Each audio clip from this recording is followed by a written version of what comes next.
Good afternoon, everybody. Today we are going to discuss about database management system. So in the previous classes, we discussed about unit number 4, that is structured query language, and also you discussed about the programs that is the database management system lab program. What we discussed today, we'll be starting with the next unit, that is unit number 5, that is functional dependencies and normalization for relational databases. That is what we are going to discuss. That is a unit number 5. That is a 5th unit we are going to discuss it today. So from today onwards, we'll be discussing unit number 5. That is functional dependencies and normalization for relational databases. Yes. So then, what are the contents we are going to discuss in this unit? We'll just have an outline there. Yes. First, we are going to discuss about the first topic will be about informal design guidelines for relational databases.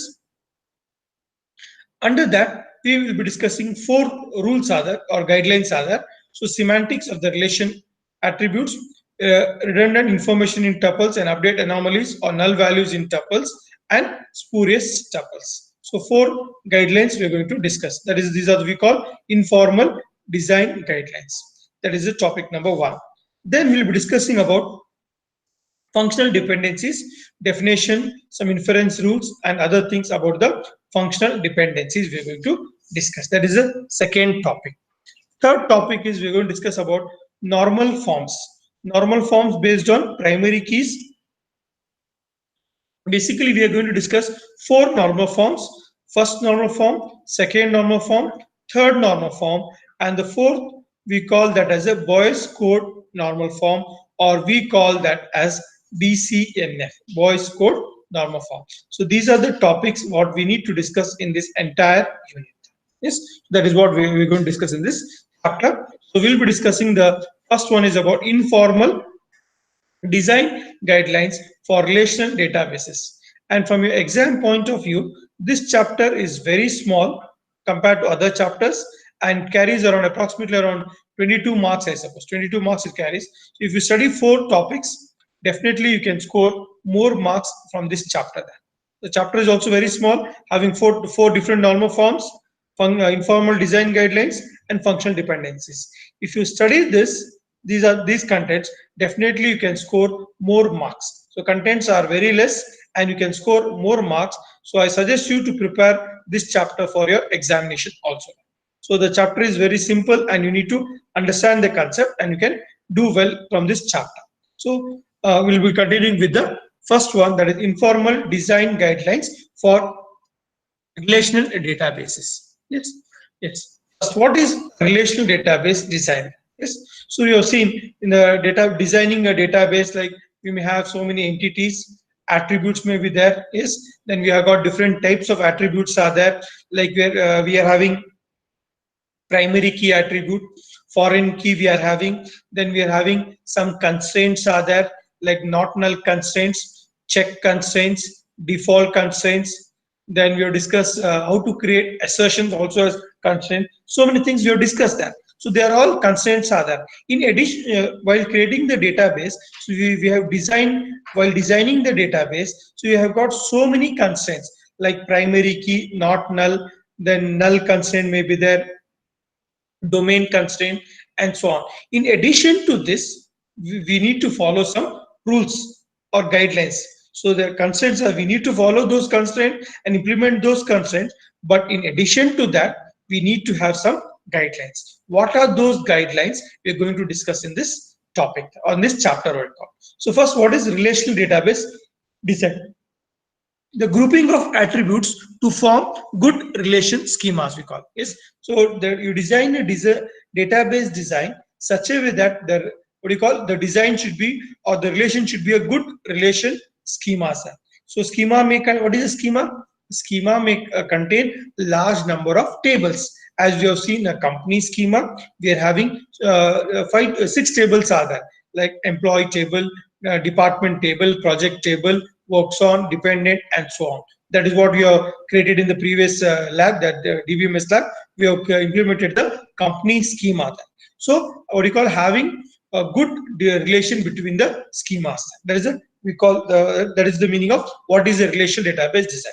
Then there are two levels of relation schemas. We call the logical level or user view level, and the storage or base relation level. Yes. So user, the what the end user sees. For example, we want to reserve a ticket. We go to a counter and we enter some information, maybe your name, your number, or age, or which train you want to travel. That is what you call user level. Then your design is nothing but your base level, where we may not see so many attributes. We may enter a value for only few attributes, but automatically the database will take a large number of attributes. That is what we call a base relation, or we call that as a table. The what the user sees is nothing but the user view or user level. We fill a form, that is nothing but a user view or user level. Then design is concerned mainly with the base relations. So we need to design the database with only the base relation is nothing but the tables what we create. We call them as a base table, or we call them as a relation. So design is related more with what you can call the base relation. What the user sees or view is not important for us. We want the base relation should be same. So for example, in the employee table, what we have discussed, so there are 7 to 6 8 attributes are there in the employee table. For the user, we may display only 3 attributes or 4 attributes. That is what the user may see it, but the design is very, very important. So the design is concerned mainly with the base relations or the base tables, what you call. Next, what are the criteria for good base relation? So when can we say the relation is good? On what parameters or on what factors you can say that the what you call the relation is good? That is what we need to discuss it here. It's fine. Yes. Next is, in this we discuss based on the following parameters. We'll be discussing all the following things in this particular topic there. Yes. Then we discuss informal guidelines for good relation. We can say that if a database or a base relation follow these guidelines, then we can say that the particular relation or base relation is a good relation. So we'll be discussing the guidelines there. So if any base relation that follows the guidelines, that follows the functional dependencies, that follows the normal forms, first normal form, second normal form, third, and BCNF. So we can say that if these relations follow all these guidelines and normal forms or dependencies, we can say that the base relation is a good base relation, what you call. So if the base relation or a base table or a relation which follows for informal guidelines, functional dependencies, and normal forms, then we can say that that relation can be called as a good relation. So we'll be discussing the first one is the guidelines, informal guidelines for what are the guidelines for good relation design. That is what we're going to discuss. Next, we're going to discuss about the functional dependencies. What is that functional dependencies? And the third one, we're going to discuss about the normal forms. So we'll be discussing about 4 normal forms. That is first normal form, second normal form, third normal form, and voice code normal form. In short, we call BCNF. And we may discuss some other dependencies also. That is fine. So if the database or a relation which accepts or follows all these guidelines, the functional dependencies and normal forms, we can say that that relation is a good relation, what you call that. Yes. First one, we're going to discuss about the formal informal design guidelines. There are 4 guidelines are there. So the first one is the semantics of the attributes or semantics of the relation attributes. What do you mean by the semantics of the relation attributes? See, for example, we are creating a employee table. So in the employee table, we are having so many attributes like first name, last name, social security number, L name, and so on. Instead of what you can call giving the names, attribute name as first name, last name, social security number, salary. So we can give the attribute name also as column 1, column 2, or field 1, field 2, field 3, or we can call it as a attribute 1, attribute 2, attribute 3, attribute 4. Yes, it will accept. The table will be created. But why we are not giving the why we are giving the attribute names? Just to specify that what the attribute information is going to give us. Like for example, in the employee table, we have given the attribute name as F name, which gives us information that it is the name, first name of the employee, L name, last name of the employee, social security number of the employee, salary of the employee, the B date, birth date of an employee. So we are giving the attribute names such a way that they are giving some definite meaning. We could have given it as attribute 1, table 1, attribute 1, attribute 2, attribute 3, and so on. But we have not done in that way. We have created and we have given the relation name as employee, and we have given the attribute name as first name, last name, SSN, salary, and so on. So that is the meaning of the semantics of the relation attribute. You select the attributes in such a way that they should convey you some definite meaning. Don't give it as randomly attribute 1, attribute 2. It will accept and it is right. No doubt your table will be created, but it is not a good practice. So if you give the attribute name by giving the name as first name, last name, project number, department name, then we can say that you are following your design is a good design, or the relation is a good relation, what you call. So what is the guideline 1 says? It says that each tuple in a relation should represent one entity or relationship instance. Yes. So each tuple in a one record, each tuple is nothing but a record that is in a relation should the one record should belong to only one entity. Yes, the same information should not be belonging to another relation. That is what it says that. So each tuple is nothing but a row or a record. Each tuple in a relation should represent only one entity. We are having information about an employee. In the employee entity, there should be information only about the employee. It should not include information about department. It should not include information about the project. So then it is not relevant, what you call. In one entity, it should have the information related to that particular entity. That is what it says. So each tuple in a relation should represent one entity or relationship instance. Yes, that is for employee, it should have information about employee. For department relation, information about a department, and so on. So it explains that attributes of different entities, as we have seen, employee, department, project, should not be mixed in the same relation. In the employee entity, attributes related to employee. In the department entity, attributes related to department. Project entity, attribute related to project entity. So do not mix the attributes, a few attributes from project, a few attributes from employee, and few attributes from department. Do not mix that. That is what it says that. Yes. Then only foreign keys should be used to refer to the other entities. Second point, what we need to follow the guideline.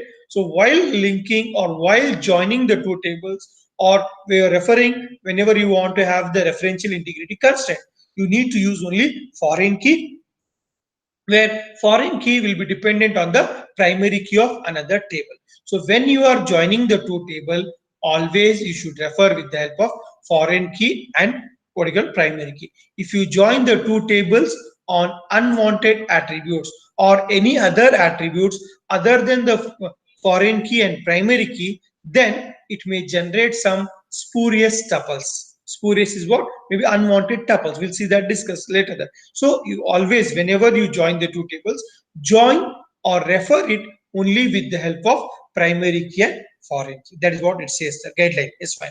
Then entity and relationship attributes should be kept apart as much as possible. So entity and their relationship should be kept separate. Don't mix relationship and entity. Yes, do not. So what is the guideline says that design a schema that can be explained easily relation by relation. The semantics of attribute should be easy to interpret. So as we have done in our examples, in the employee, so we are given the table name or relation name as employee. So it will give the information about the employee, like first name, last name, salary, social security number, and so on. So in the department entity, department number, department name, department location. So it's very clear. So we are following we can call as a guideline 1. So always design a relation schema where what you call the attribute should specify some definite meaning. That is what it says. The first guideline says that. So design a relation schema such a way that what you call the attribute should convey you some definite meaning. That is what you call semantics of the attributes. What you call that is the first guideline. So we can see here in the diagram here we can see a company schema. In the employee table or employee relation, we have given or we have created the attribute name as e name, then SSN, B date, address, and D number. So here in employee relation, primary key is social security number and D number is a foreign key. Then in the department table, D name or department name and D number is a primary key and manager social security number is a foreign key. Then we are having department locations, department number and D location both together has become a primary key. Then in the project, P number is a primary key and D number is a foreign key.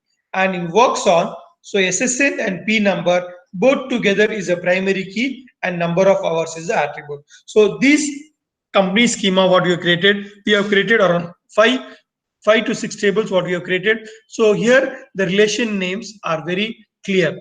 Employee, so it will give information about the employee. Department, information about the department. Department locations, information about where the department is located. Project, information about the project, and who are the employees working on the works on. Yes. So and we're given the attribute name e name. Employee name will give the information of name of a employee, social security number of an employee, date of birth of an employee, address of an employee, and department number which the employee works. So design a relation schema such a way that the relation should what you call be what you call clear, and what you call the attribute should specify some definite meaning. So instead of that, if you give the what you call the entity name as table 1, attribute 2, attribute 3, attribute 4, attribute 5, yes, it is right, but that is not a good design what you call. So design a relation schema such a way that the what you call the relation should be more clear and the attribute should convey you some definite meaning. That is what the first guideline says to us. Yes. Second rule. What is the second rule we are going to discuss now? Redundant information in tuples and update anomalies. First, what do you need? We need to understand that redundant information. What do you mean by redundant information? Suppose if you create an entity taking a few columns from employee relation and a few columns from department relation, and you have created a new table, and suppose we insert the value, so some of the attribute values may be repeated, or we can call that as a duplicated. So when the data is duplicated, what is the advantage? Any advantage or disadvantage? So there will definitely a disadvantage. You are wasting your memory space. So what it says, the design, the second guideline says that as far as possible, avoid duplication of data. Redundancy, what do you call? Reduce redundancy, what it says. So in some cases we cannot avoid, definitely we need to have. Totally it cannot be avoided, but as far as possible, try to minimize the redundancy. That is what the second guideline says, that is redundant information in tuples and update anomalies. So in the entity, so the data may be inserted there. So what you call the data may be redundant. So while inserting the data may be, or while updating a data, or what you call deleting a data. So there may be some anomalies may be occurring. So we are discussing that what are the anomalies while inserting, while deletion and modification. Anomalies are nothing but the errors that are going to happen while we are inserting the data. That is what. So if there is a redundant data, so the one first thing is what it will cause wastage of space, and second, it will cause or incur all the three types of anomalies: insertion anomaly, deletion anomaly, and modification anomaly. So these are the two disadvantages if the data is redundant or duplication, what you call. So because of this, we need to eliminate redundancy. How to eliminate redundancy, we're going to discuss now. So second guideline says that reducing the redundant values. So if there is redundancy of data is there, so there are two disadvantages.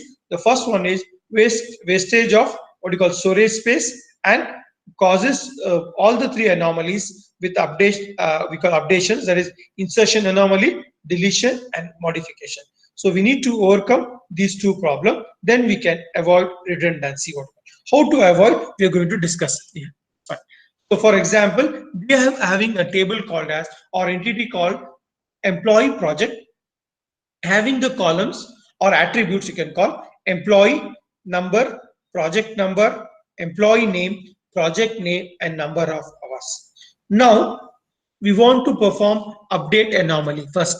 Yes, we're considering the update anomaly. Yes, first is that we want, what is update here? We want to do modification. So what happens here? We want to change the name of project number. Already we have assuming we have inserted some data in the entity called as employee project.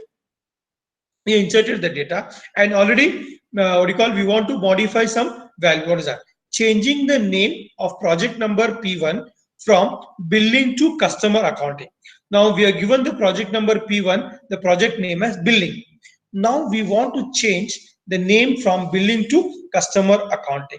This may cause this to update to be made for all 100 employees working on project P1. So if you want to do, now for example, in the project P1, so there are 100 employees working. So if you want to make what you can call change the name of project name in this relation employee project, what we need to do, we need to update all 100 values. That is the drawback here, you can call. So wastage of space for all what you can call billing employees who are working in billing, will the information will be customer, project name will be customer and accounting, and we need to update all the information about all 100 employees. So it's a very what you call the duplication of data, what you can call. So for P1, if there are 100 employees are there, 100 times customer and accounting will be stored in your database. So it's a wastage of your memory or wastage of your space, what you call. So such things should be avoided. So that is what you call update anomaly. So we need to avoid such type of anomaly. So assuming this with respect to the relation employee project. So we are having project number here. This project number we need to update. If there are 100 employees, definitely the value is to be stored 100 times, because we are changing the name from billing to customer accounting. So that is redundancy of data.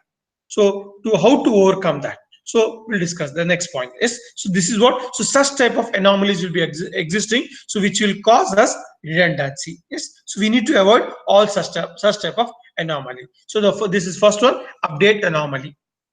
Next one is the same relation again. Employee project is a relation having the attributes, employee number, project number, employee name, project name, and number of hours. Yes. So now I want to insert a new employee details. I can enter employee number and employee name. Yes. But so when the new employee comes, immediately we cannot assign the project to him. That he has joined today, for example. So for him, still the project is not allocated. Project may be allocated after 1 week or 1 month or something. But in this relation, we cannot enter the what you can call project and what you can call project name for this employee. That is another anomaly you call. Cannot insert a project unless an employee is assigned to it. So I want to suppose a new project has started there. Yes. So I cannot enter the project details unless an employee is assigned to it. Yes, because we have made employee number as a primary key. So projects without the employees cannot be inserted in this relation. So that is a drawback of this relation, what we call employee project. So this is what we call insert anomaly. We cannot insert a project unless an employee is assigned to it. A new project has been created, but we cannot insert the details of that project unless we assign the employee details. That is a drawback, or we call insert anomaly. Next, same thing, cannot insert an employee unless and he or she is assigned a project. Both vice versa also is true. So employees details are there, but we cannot we should assign a project to him. Without the project, we cannot insert that. So that is also is a anomaly. So we need to avoid anomaly, insert anomaly. That is the second. Third one is about delete anomaly. We can see what happens in the delete anomaly. The same relation again. Employee and project, having employee number, project, employee name, project name, and number of hours the employees are working, the same relation. So delete anomaly, what happens when a project is deleted? It will result in deleting all the employees who work on that project. So the previous example we have seen here. In the previous example here, we change the project number P1 from billing to customer accounting. So now suppose the customer accounting 100 employees are there. Now suppose I want to delete the customer accounting project. So if I delete customer accounting project, all the details of that project will be deleted, and also not only the details of the project, and all the employees who are working on that project will also be deleted. That is the anomaly. That is what called a delete anomaly. So when a project is deleted, it will result in deleting all the employees who are working or who work on that project. That is the delete anomaly. So if an employee is suppose for example, if there is only one employee in the particular project, suppose project number 10, on project number 10, if there is only one employee, and if you delete that, entire details of that particular project will be deleted. If an employee is the sole employee on a project, deleting that employee would result in deleting the corresponding project. Suppose in project number P10, there is only one employee and he has left the organization. So I want to delete the employee details. If I delete the employee details of that particular employee, automatically the details of the project will also be deleted. That is the anomaly existing in this relation. So we need to avoid all such type of anomalies. That is what the second. If you do not eliminate such type of anomalies, so definitely there will be a duplication of data, or we call redundant information will be available there. You can see here, yes, you can see it here. Here in employee department and employee project table, that you see SSN, P number and number of hours, employee name, project name, and P location. But you can see there are different dependencies are existing there.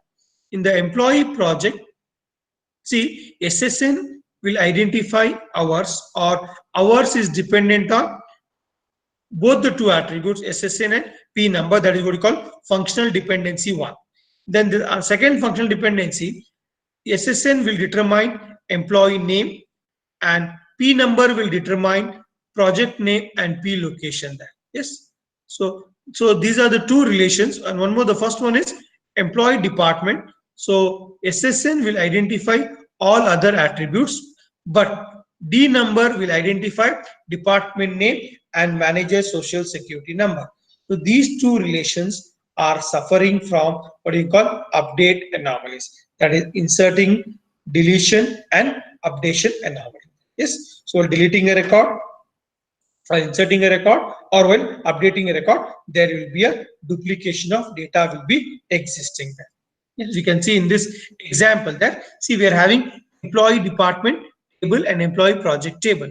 Here you see a department name and manager social security number. The values are repeated. What you call research administration is twice, research again here 4 times, administration is 3 times, and headquarters. So this should be avoided. So what we have done in our cases, we have created the department table separately, where we are storing department number, department name, and manager social security number. So hence we have eliminated. So in our department table, there will be department information or department name will be only one. Suppose for example, department number 5, research, and who is the manager, that will be stored only once. But here the research department is stored 4 times. So this is that is your wastage of your memory. So we call that as redundancy of data. So such things should be avoided. And next example here in the one more table here, employee project, you can see here. So social security number, project number, and hours. Employee name, who are the employees working on projects. So employee name is repeated. See, Smith is repeated more Smith is repeated maybe 2 times, Wong is repeated 3 times, then the which projects they are working, XYZ, and location also is repeated. So we have stored a project where they are working with P number and SSN, and how many hours the employee. We are storing a separate relation called as works on, and we are storing separate details about the project number, project name, and location. We are storing it separately. So hence in our entity in the project, so there is no duplication or there is no redundancy. So such things should be avoided. That is what the second guideline or second informal guideline says, that reducing redundant values in data is. So do not mix the, or what you call, take the attributes from more than one table and combine it as a single table, as here we have done. We have taken a few attributes from department table and few attributes from employee table, and we have created a new table. If you do like this, definitely there will be a wastage of your memory, and there will be what you call redundancy of data. So such things should be avoided. That is what the second guideline says. That guideline 2, what it says: design a schema that does not suffer from insertion, deletion, and update anomalies. So the second, if a relation which follows this or which does not suffer any anomalies, we can say that that relation is a good relation or good design, what you call. So guideline 2 says that design a schema that does not suffer from all the 3 types of anomalies: insertion, deletion, and update anomalies. If there are any anomalies present, then note them so that applications can be made to take them into account. So if there are anomalies which cannot be avoided, then you need to note down that and try to eliminate those anomalies in the further rules, what you call that. Yes, that is what the second guideline says that. So what is it? The second guideline says that reducing the redundant information in tuples. So design, if you follow this guideline, then we can say that the second, if the relation schemas are, if you follow this guideline too, we can say that that relation schema has a good design, what you call. So try to avoid all the types of anomalies: insertion, deletion, and update anomalies. If there are present, note down, and so that we can eliminate through normalization or any other constraint. We'll be discussing that. So that is what the second guideline tells that. Yes. Next, we'll be discussing about the third guideline. What is the third guideline? Null values in tuples. Well, if you have what do you mean by null value? First of all, a null value can be a value which is unknown, or it can be invalid value or not applicable, or value is known, is existing, but right now it is unavailable. Right? For example, if you want to, you are entering the student details. Now I want to update the student database, for example. So I want to know your Aadhaar number. Aadhaar card is available with you, but right now it is not available. You know it is existing, Aadhaar card is available. I want to enter Aadhaar card number, but right now it is not there with you, but it is not unavailable. In such case, what you will be doing? You will be entering it as null value. Yes, that is value known to exist, but unavailable. You know you are having a Aadhaar card number. Aadhaar card also is available, but right now it is unavailable. That is one thing. Or sometimes null value is unknown value. You may not be knowing. For example, you may not be knowing your email ID. A student may not have his email ID. Yes. So in such case, you may enter the null value. Yes. A value is unknown, or sometimes it is not applicable. Suppose, for example, you are entering what you can call salary and commission for an employee. So all the employees may draw salaries. A few employees may get salary as well as some commission. So commission value can be null, or it can be some value. So for some employees, it may be applicable, or it may be not applicable for some employees. That is what we call attribute not applicable or invalid, what we call. So what it says, so that is the null value is nothing but unknown value, or invalid, or value existing but unavailable. So what it says that, so what the guideline 3 says, that relation should be designed such that their tuples will have as few null values as possible. Why there should be a few values? Suppose we are having a student, we have created a student table having information about student number, register number is their name, father name, mother name, Aadhaar card number, and suppose assuming there are 20 attributes are there. And out of 20 attributes in a student table, we are entering only the values for 10 attributes, assuming we are entering the values for 10 attributes. Then what about the 10 attributes? For other 10 attributes, you may not be knowing the value. So what you will be entering? You will be entering it as a null value. So what's happening here? Out of 20 attributes you have designed for a student table, and you are entering value only for the 10 attributes. What's happening? So here, so your wastage of your memory. When the attributes are not required, then why have you created the attribute there? And when you have created, so you should enter the value. So if you don't know the value, if you enter null value, so then the purpose of your designing will not be fulfilled. So better if the attributes are required, design the attribute. If the attribute is not required, don't consider that attribute. That is what it says there. So if you have large null values, what's the disadvantages? The disadvantage may be you are wasting your memory space, first thing. And second thing will be what you call when you apply the aggregate functions. Which are those aggregate functions? The aggregate functions like maximum, minimum, average, count, and sum. If you apply this, so if there are null values, you may get some erroneous results, or there may be some wrong results. So it's better you can minimize the null value. Suppose, for example, you are having 10 attributes in a relation. Out of 10 attributes, you may enter 8 or 9 values. 1 or 2 attributes you can have a null value, that is excepted count. Instead of that, out of 10 attributes, if you are having 5 attributes or null values, then you can say that that design is not a good design, you can call. So that is what the third rule says, that reduce the null values in tuples. The null value should be as minimum as possible. That is what the third guideline says. Relation should be designed such that their tuples will have as few null values as possible. In unavoidable circumstances, you can call that, or maybe exception cases, you may enter null values.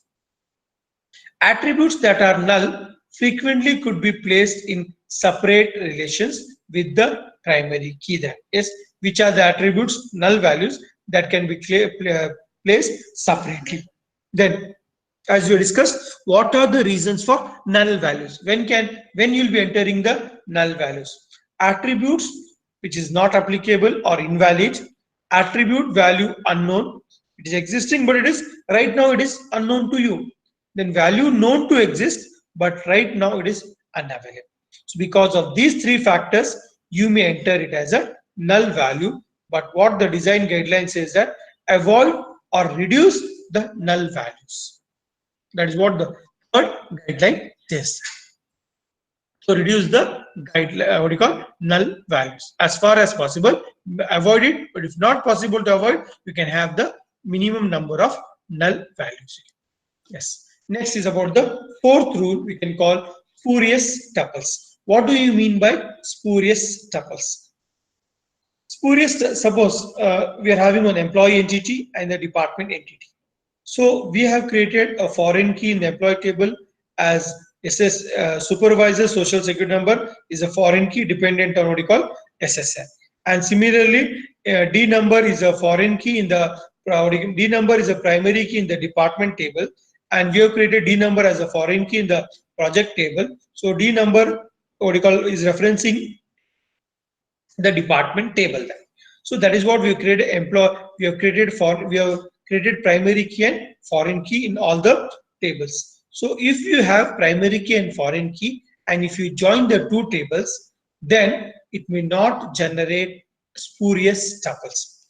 Otherwise, suppose if you join two tables randomly on any other attributes, as we have seen here in this relation, here employee table and department table, just we have combined a few attributes from employee and department table, then if you join the two relations, then we may generate some unwanted tuples, or we may call that as spurious tuples, what we call.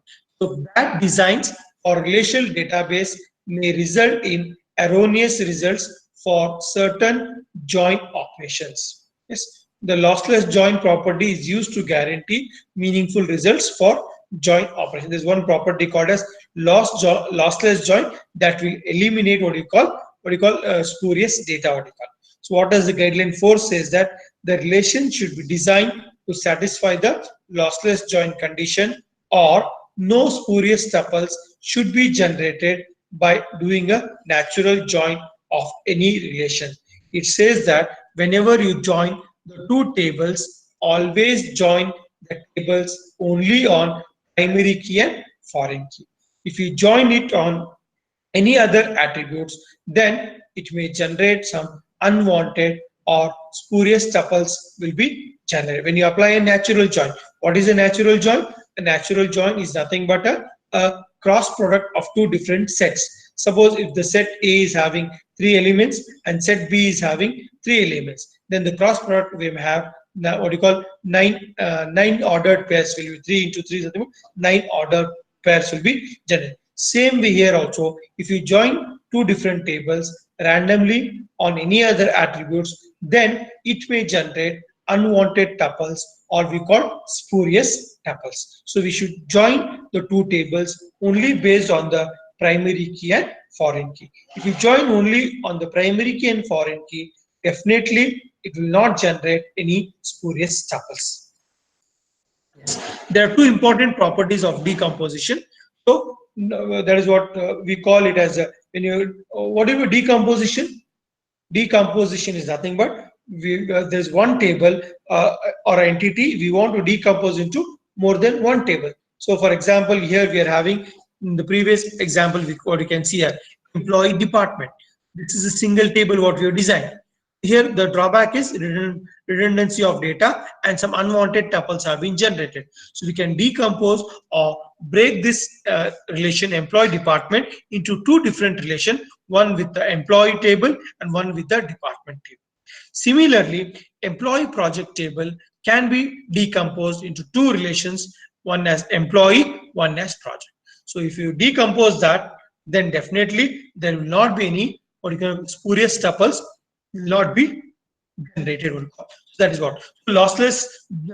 We need to decompose. We need to join based on the losslessness of the join property, and also preservation of the. Whenever we are decomposing, we should preserve the functional dependencies. Yes, what is that functional dependency? We'll be discussing later. So functional dependency is nothing but there, as we have seen, there is a attribute social security number will determine all other attributes. So if we join the two tables only based on what you can call primary key and foreign key, there will not be any what you call spurious tuples will not be generated.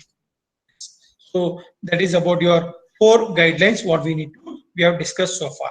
What are those? Just will summarize the what we call the guidelines what we have discussed here. So the 4 guidelines are what we discussed today is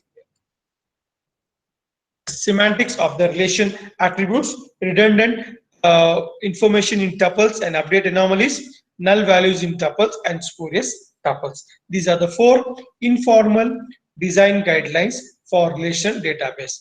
If any database, if it follows all these guidelines, then we can say that the relation or database what you design is a good database what you call. So we'll just summarize. So semantics of the relation is nothing but whatever the attributes you have defined, you give the attribute name and the relation name such a way that they should give you some definite meaning there. Second guideline, redundant information in tuples and update anomaly. What it says that so eliminate redundancy and also eliminate what you call anomalies. So as you have seen an example, if when in example there were 3 anomalies were there, if insertion anomaly, update anomaly, and deletion anomaly. If such type of anomalies are existing, so we need to eliminate, note down those anomalies and eliminate all such type of anomalies and try to reduce the information. Redundant information should be eliminated. That is the second guideline. And third guideline says that reducing null values in tuples. If there are larger number of null values in a relation, so it will be nothing but it will be a wastage of your memory space. First one, the wastage of your memory space, and second one, what you call when you're applying your aggregate functions, you may generate some erroneous result. And the fourth guideline, what it says that spurious tuples. Spurious tuple, what it says, you need to join the two tables or relation only or with the help of primary key and foreign key. If you join the two tables on any other attribute other than the primary key and foreign key, then it may generate some unwanted tuples, or we call that as your spurious tuples. So these are the four informal design guidelines that we have discussed.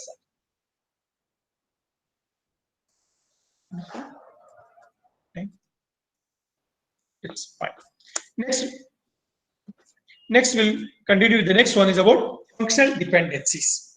What do you mean by functional dependencies or dependency call? As you know, like you all students, you are dependent. You are dependent on your parents.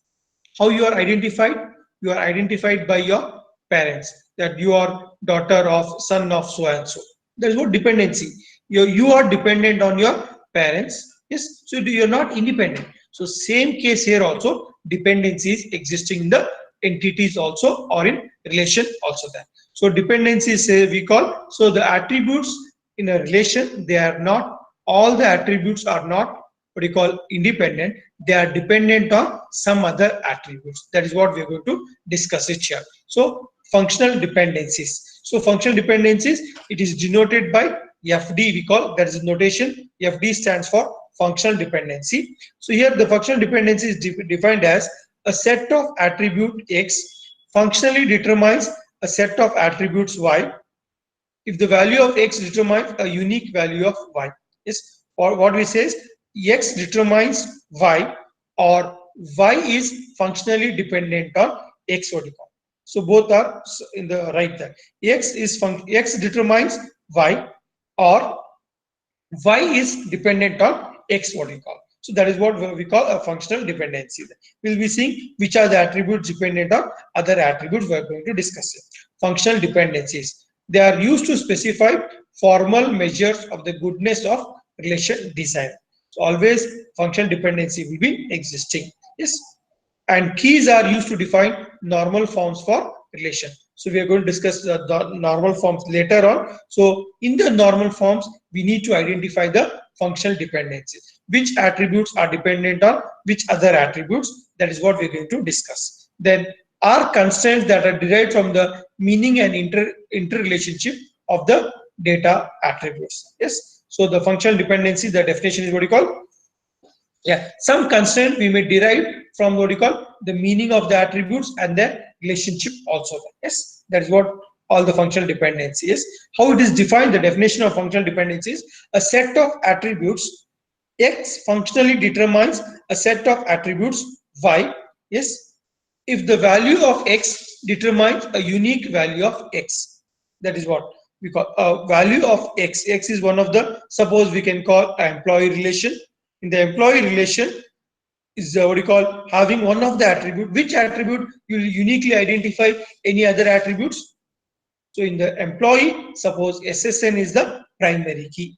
So with the help of primary key, you can identify all other attributes of the employee relation.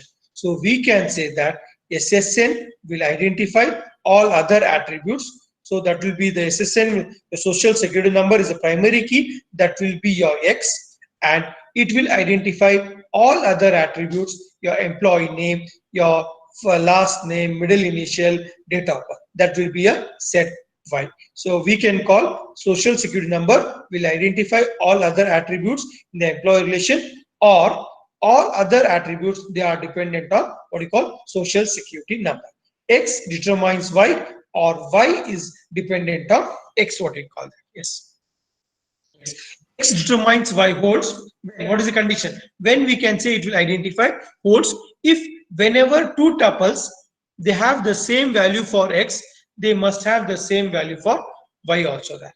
So whatever the value is there for the x, then only we can say that there should be the same value for holds. X determines y holds if whenever two tuples, that's two records, have the same value for x, they must have the same value for y. What is that? For any two tuples t1 and t2 in relation instant r of r, that is t1 of x is equal to t2 of x, then the value of t1 of y should also be equal to t2 of y.